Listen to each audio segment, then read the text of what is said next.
There is a moment in Friends that most people remember as one of the funniest sequences the show ever produced. Chandler and Monica have been secretly together for weeks. The rest of the group has no idea. And Phoebe, peering through the window of the apartment across the street, sees them together in a way that makes the whole thing completely unmistakable. And her face does something remarkable. Not shock exactly, more like the specific expression of a person who has just watched an entire hidden world snap into focus. And everyone always talks about Phoebe's reaction. The shriek, the sprint back across the hall, the chaos that follows. But nobody ever talks about Monica. Because Monica, in the second before the panic starts, has a look on her face that I have been thinking about for years. It is not the look of someone who just got caught doing something wrong. It is the look of someone who just watched something they were very carefully protecting get exposed to open air for the first time. And there is grief in it, real grief, before the comedy takes over and the episode moves on. And once you see that look, the entire secret relationship storyline plays completely differently. Because the question I want to ask is not how many times they almost got caught. The question is why Monica was keeping the secret so carefully in the first place. And the answer to that question tells you something about her that the show spent 10 years carefully hiding in plain sight. I'm genuinely curious what you think before we go any further.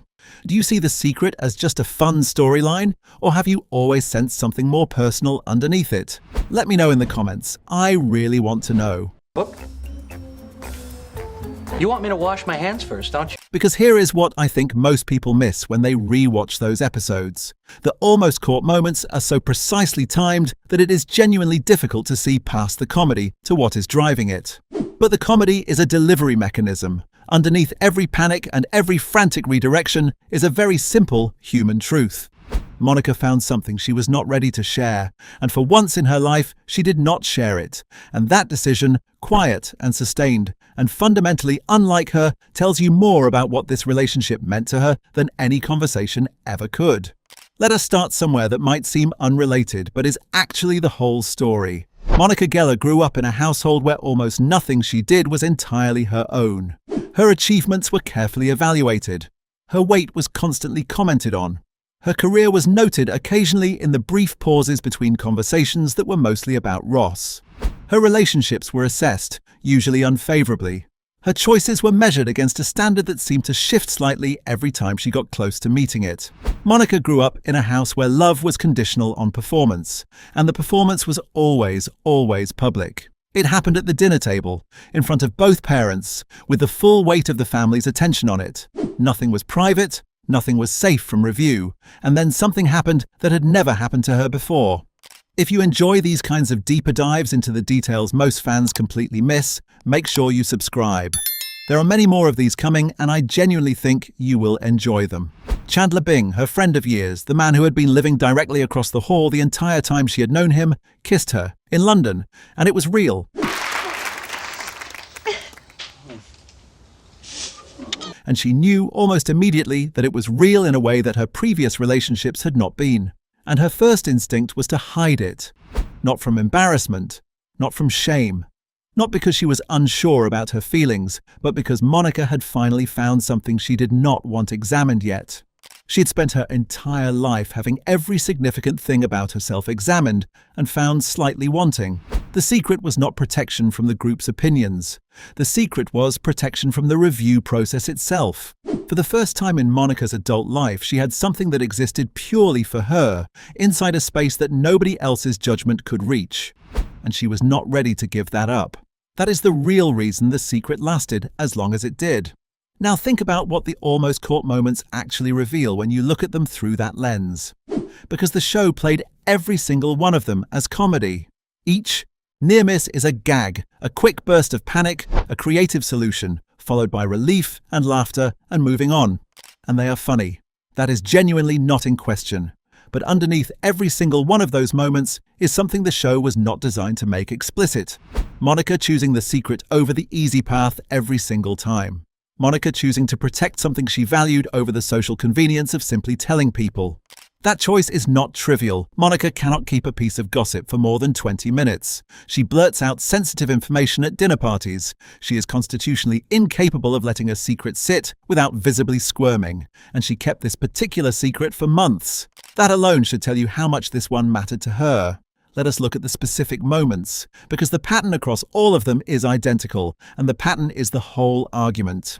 The first close call is Ross. He comes close to finding out early on, through nothing more than sibling instinct and the specific attention that people who grew up together pay to each other. My best friend and my sister. And Monica deflects, smoothly, confidently, with none of the visible panic that she shows in other high-pressure situations.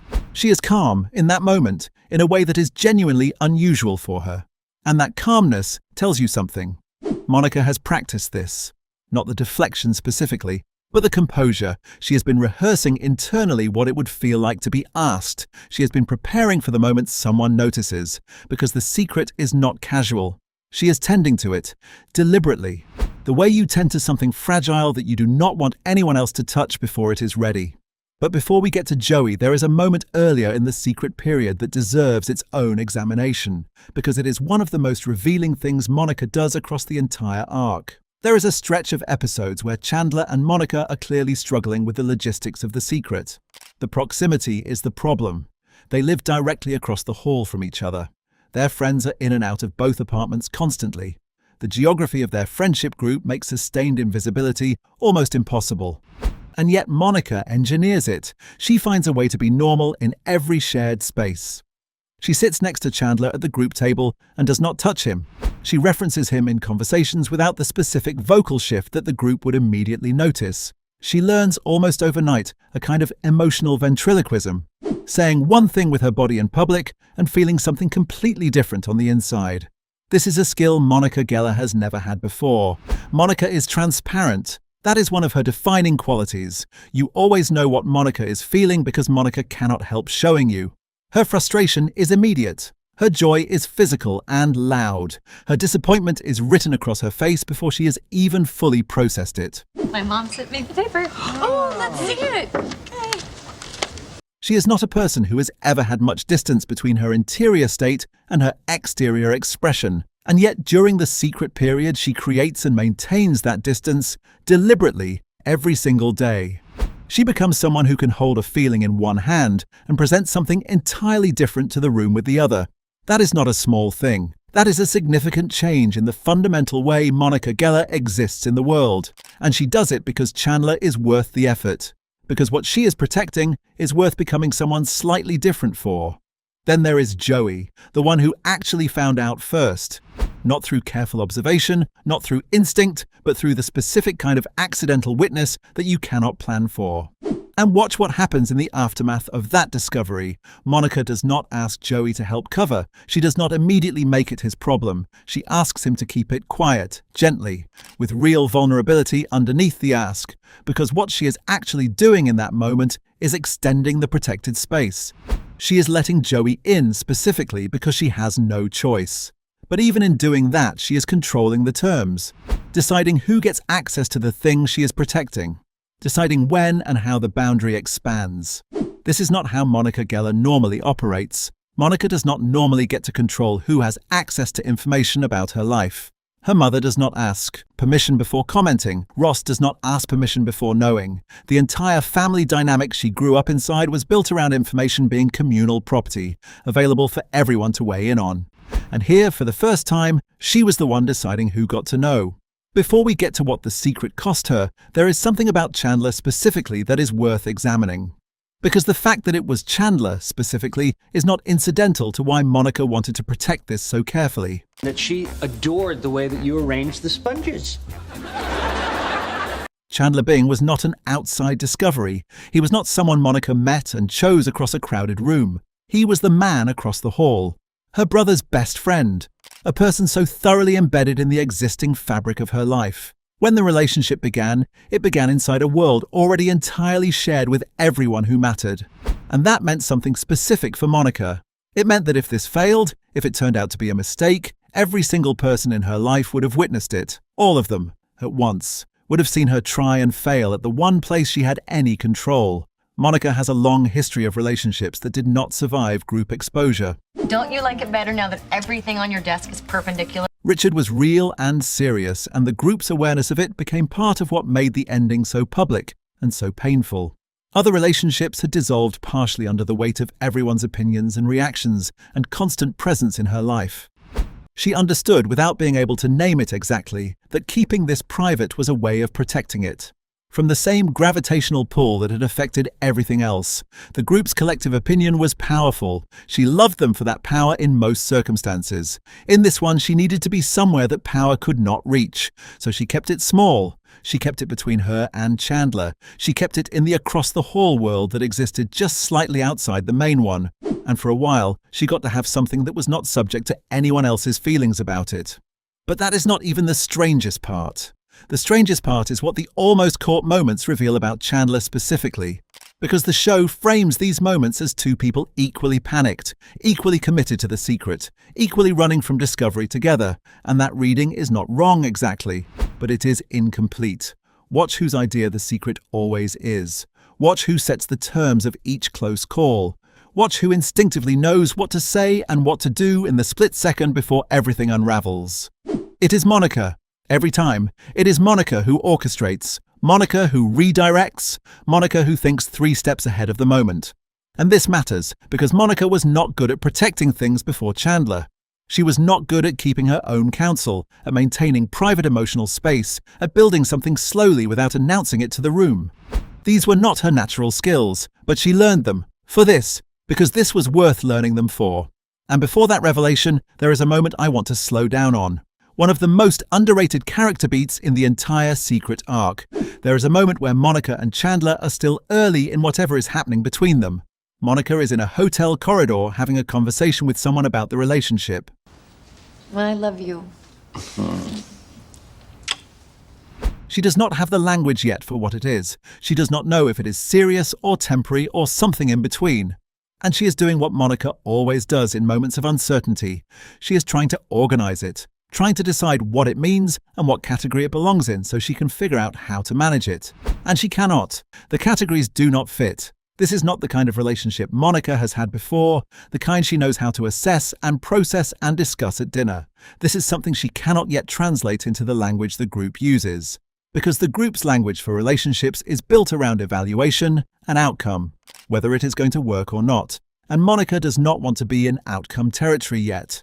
She wants to be in the territory where it is simply happening, where she does not have to decide yet whether it works, or what it means, or whether it is heading somewhere that will make sense to the people who love her. She wants to stay in the space before the review.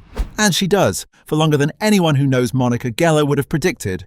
And then I noticed something that almost nobody ever talks about, something that changes everything about how you watch The Secret unravel.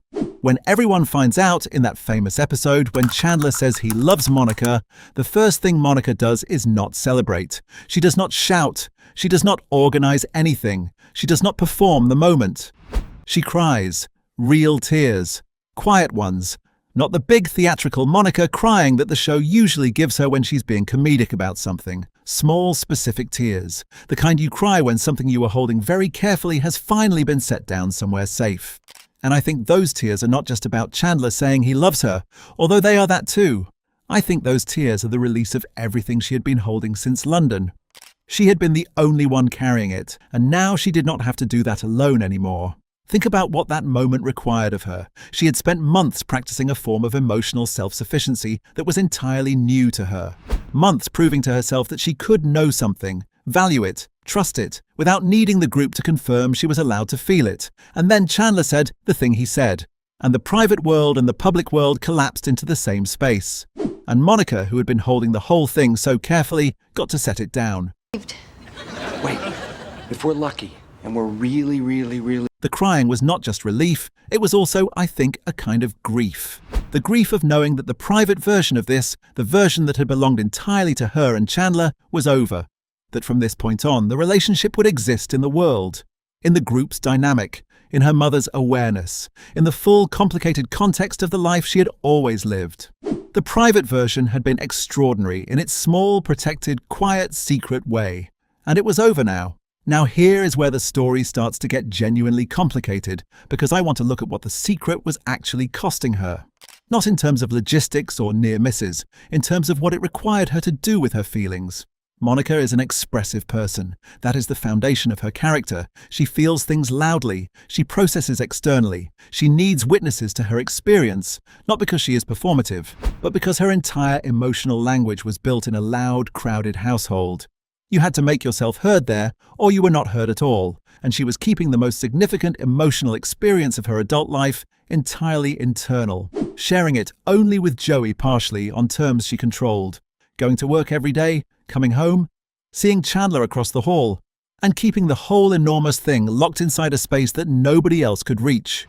That is not easy for Monica Geller. That is in fact one of the hardest things Monica Geller could possibly be asked to do, and she did it, voluntarily, for months. The question is why, and the answer is not that the secret was fun, although there is clearly a part of Monica that finds it thrilling in the early stages. The answer is that Monica had finally found a relationship where she was not being evaluated against her own family standards, where her mother's voice was absent, where Ross's comparisons could not reach, where the specific, exhausting, lifelong performance of being Monica Geller in front of the Geller family had no audience. She and Chandler existed in a space that was entirely outside that system, and the secret kept them there. The moment the relationship became public, it would enter the family's review process. It would be discussed at dinners. Her mother would have opinions. Ross would have feelings about his best friend dating his sister. You okay there? I can't believe. Everyone in the group would have a take. And Monica, who had spent her entire life having every significant thing about herself processed through other people's responses, was not ready. Not ready to give up the version of this relationship that belonged only to her. She was not hiding the relationship. She was protecting it from the world that had never fully protected her. There is also something worth acknowledging here. I do not want to make the secret period sound more romantic or noble than it actually was in every moment. Monica was not always graceful about it. There were moments caught in the background of episodes where the weight of keeping it private was clearly getting to her. She is an expressive person at baseline, and the sustained effort of suppressing her biggest emotional reality was not effortless. It cost her something. You can see it if you watch carefully in the slightly strained quality of her performance in group scenes during those months, the very slight over-calibration of her normal self, the way someone who is working to seem natural always tips just barely past it. And there were moments of pure Monica where the competitiveness or the need to be seen nearly broke through, where she almost told Rachel, where she almost let the whole thing surface because carrying it alone was harder than she had anticipated. Those moments matter, because they show that Monica was not effortlessly strategic about the secret. She was not running a calculated campaign to protect the relationship at all costs. She was a person who was genuinely trying to do something that went against her deepest instincts, succeeding at it imperfectly, with real effort and occasional near misses that had nothing to do with the group almost discovering them. Everything to do with Monica herself almost cracking open under the pressure of privacy. And she held. Every time. Imperfectly, but she held. That is the version of Monica most people miss, not the control freak who managed the secret flawlessly and without effort. The person who was genuinely struggling against her own deepest nature. To protect something she valued more than her own comfort, more than ease, more than the relief of simply telling someone. But here is what the secret season actually does to her. The thing that is easy to miss because the show is moving quickly through the comedy. Monica, who has always needed external validation to feel settled in something, All by yourself. Let me help this year. Aw, Chandler, that's sweet. has to learn something during those months. To trust her own reading of the situation without checking it against anyone else. She cannot ask Rachel what she thinks. She cannot gauge the group's reaction and use it as data. She has to know on her own that what she and Chandler are doing is real and worth protecting. And she does know. That is the remarkable thing. She looks entirely inward during the secret period. That is new territory for Monica Geller. Nobody else's signal is available to her. She does not waver. She does not need anyone else to validate the choice. She just keeps choosing it, quietly, every day. In 100 small moments that the show renders as comedy, that are actually something else entirely. They are Monica becoming someone who can trust herself. That is not a trivial transformation. To value it without having it confirmed, to protect it without needing permission, that is one of the most significant things she does in 10 years of that show. And she does it during The Secret. And almost nobody noticed. The every time they almost got caught is not just a funny recurring bit. It is a record of Monica choosing over and over to keep something precious in a space where it could grow without being judged. Every near miss is a decision. Every deflection is a choice. Every moment of invented cover is Monica saying, "Not yet, this one is still mine." And eventually she lets it go. Eventually the relationship becomes public and real and part of the world. And then it becomes a marriage and a family, and the thing that defines the last third of her arc on the show. But none of that would have been possible if Monica had not first had the months where it was small and private and entirely hers. Because she had to learn how to love something without performing it for anyone. She had to learn how to want something without checking whether other people thought she should want it. She had to build the foundation of this relationship in a space that her mother's voice could not reach. And every almost caught moment was a brick in that foundation. Coming in. But I want to stay with something for a moment, because I think the most important legacy of The Secret period is not what happened during it. It is what Monica carried out of it.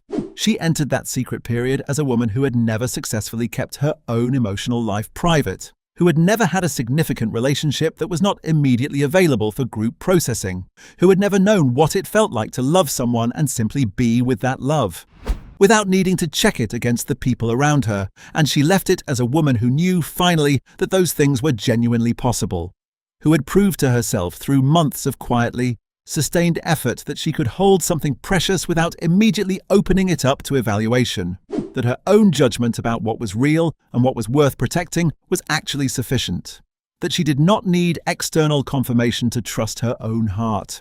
That is not a small thing to learn at any age. For Monica Geller specifically, given her childhood, this might be one of the most significant discoveries of her adult life. And she carries it directly into her marriage.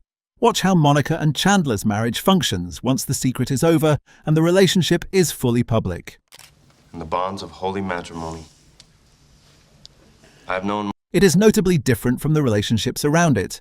It has an interior life, a private language, a quality of two people who have practice at being primarily accountable to each other, rather than to the group's collective reading of their dynamic. That interior life was built during The Secret. And what you were actually watching, underneath every near miss and every invented cover story, was Monica Geller becoming someone new. The kind of person who could finally protect something she truly loved. The almost caught moments were not obstacles, they were the curriculum, and she passed beautifully every single time. But I want to stay with something for a moment, because I think the most important legacy of The Secret period is not what happened during it. It is what Monica carried out of it. She entered that secret period as a woman who had never successfully kept her own emotional life private, who had never had a significant relationship that was not immediately available for group processing, who had never known what it felt like to love someone and simply be with that love, without needing to check it against the people around her, and she left it as a woman who knew, finally, that those things were genuinely possible, who had proved to herself through months of quietly sustained effort that she could hold something precious without immediately opening it up to evaluation, that her own judgment about what was real and what was worth protecting was actually sufficient, that she did not need external confirmation to trust her own heart. That is not a small thing to learn, at any age. For Monica Geller specifically, given her childhood, this might be one of the most significant discoveries of her adult life. And she carries it directly into her marriage. Watch how Monica and Chandler's marriage functions once The Secret is over and the relationship is fully public. It is notably different from the relationships around it. It has an interior life. Let's try something else. Let's try looking sexy. Okay. A private language, a quality of two people who have practice at being primarily accountable to each other, rather than to the group's collective reading of their dynamic. That interior life was not accidental. It was built during The Secret. It was forged in the months when they were the only two people who knew what they were to each other. And Monica learned, in that crucible, how to keep the most important room in her heart just slightly separate from the rest of the house. The almost caught moments were funny. They will always be funny. That is the genius of how the show packaged all of this. The way it made you laugh your way through something that was quietly profound. But what you were actually watching, underneath every near miss and every invented cover story, was Monica Geller becoming someone new, the kind of person who could protect something she loved. not from the people who loved her, from the part of herself that had never learned how to love something without immediately putting it up for review.